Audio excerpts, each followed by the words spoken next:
Okay, so there's different minhagim, that different customs where people take on additional stringencies. So the halacha itself, the law is that a woman has to cover, like I said, the 2/3 of her leg, where pretty much the dress, the skirt, if you will, has to reach 4 to 6 inches below her knee after she sits down, not after she pulls it down 50 times. Like that, even a mini skirt is going to reach the bottom of the knee. Talk about a skirt that's long enough that after she sits down, it still covers 6 inches below the knee, from the bottom of the knee, 6 inches that, which means that she's standing up, it's even longer.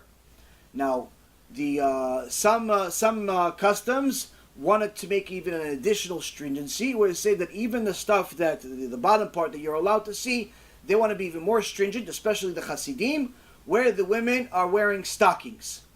They're wearing stockings, usually black stockings. Now, this is not a halacha, this is a minhag, this is a custom. If a woman walked around without stockings, but she covered exactly like I said, or more, it's perfectly fine. The ideal way, halachically speaking, is to wear a skirt or a dress that reaches all the way to the bottom of your ankles. That's the ideal. The minimum is what I'm saying. So, unfortunately, people always use the minimum as the default. You know, if the minimum is to reach 6 inches under the knee, then that's what I'll do. Well, when you ask for blessings from Hashem, do you want Him also to give you the minimum? You want to eat, so He's going to give you a minimum of what you need to survive. He's going to give you a little crouton. That's all you need to survive. Oh, you're thirsty? I'll give you 1 sip. Oh, you need parnasah? I'll give you exactly $1. That's enough to eat for the day. What? What's the problem? What? You can live. What? So that's what we have to think sometimes. Why are we constantly looking for the minimum? The ideal way is what we're supposed to shoot for, especially when it comes to things that Hashem loves and finds important, which is modesty for women. Modesty for a woman is more than 60% of her mitzvot. If a woman is not modest, it's impossible for her to go to heaven. Impossible, even if she fulfills all of the other mitzvot. Because if a woman is not modest, she's not only not fulfilling that mitzvah herself, she's constantly causing other people to sin. Because anytime a male looks at her, he's thinking about something, even if he doesn't touch her. Things go into his mind, you now become a partner to the sin. So it's very, very important for a woman to be modest. But again, modesty doesn't mean ugly. Modesty means you can still be beautiful, you can still be pretty. But there's a classy pretty, and there's trashy pretty. Trashy pretty you have all over Florida, all over New York, all over the world. A bunch of girls walking around practically naked, they think that they're classy. All the billboards have them. All the streets have them. She walks around with like some piece of fabric she found on the street that covers just a few holes she has, and she walks around, oh, I'm classy. Oh, wow, you treat me like a queen. What queen? What queen? Queen of the garbage pail? What queen? You don't treat yourself like a queen. Why? Because you paid $500 for a piece of fabric to cover a couple of holes, you think you're a queen?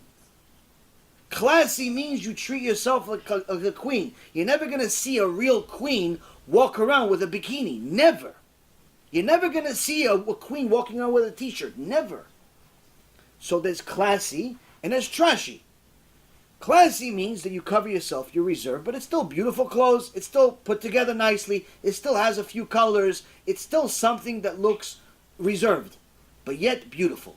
That's what is expected of a Jewish woman. You're not expected to look like you just came out of the garbage pail and you're just wearing sacks all day. No one is telling you that. No one is telling you to wear sacks. You are allowed to wear nice clothes, but again, it always has to be modest. Modesty is superior to beauty. So if the only thing that you have modest is ugly, then wear the ugly clothes that's modest. But if the only thing that you have that is pretty is not modest, you're not allowed to wear it. Modesty is superior to everything else. If it's modest and it looks good at the same time, Baruch Hashem. That's what the song Eshet Chayil is trying to teach us every Friday night. The husband is supposed to sing to his wife. The Eshet Chayil is in essence talking about his own wife, and says that this Eshet Chayil, this amazing woman, she is wearing, she made herself a purple dress, purple clothing, meaning that it's beautiful clothes. She doesn't have to walk around like she came out of the garbage pail. She can look beautiful. She actually has to be beautiful. And there's even stories in the Gemara of some of the wives of the tzaddikim were very beautiful women. Very beautiful women. Like Rabbi Akiva's wife was extremely beautiful.